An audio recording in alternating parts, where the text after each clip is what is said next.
How much of a house can you actually afford when purchasing a home? On this episode of Ryan Real Estate, we're going to dive right into that question.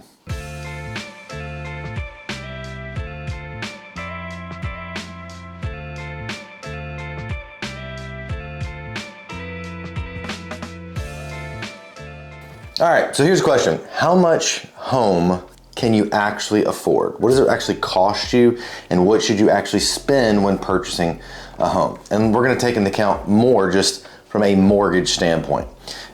Experts would actually say, many experts would say that your max that you should spend really should be between 30 and 40% of your annual income. So let's just say that you have a $100,000, you make $100,000 a year, and your monthly mortgage is with taxes, insurance, your HOA, maybe some repairs you've done, is actually more around like $3,000 a month. That would be about $36,000 annually. And if you're making $100,000 a year, that would be about, you're spending 36% of your income on your housing, which would probably be a very healthy amount.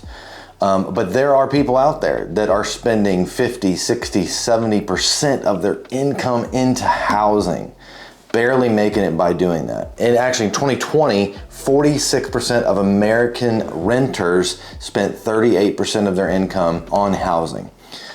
Including 23% who spent 50% of their income on housing.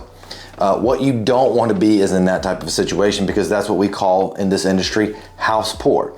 When you're house poor, that means that your income's so much tied into your home that you're not allowed to do other things that you're going to need to do, such as savings, investing, giving, enhancing your life, enhancing the property, not to mention setting up your kids and your future life the best you can financially. So that's why we try to stay as close to that 30% range as possibly can. Of course, when you go get a mortgage, they have a debt to income ratio requirement anyway, but even if that was off the table, be thinking 30% is kind of where you want to land. The problem with housing affordability is this, is that if we look at the inventory in the last 2 decades in the US, it's continually to stay low inventory across the US. Now every market's different, various markets are different, but what that really means is there's just not enough homes being built for the amount of demand that is out there from buyers trying to purchase those homes.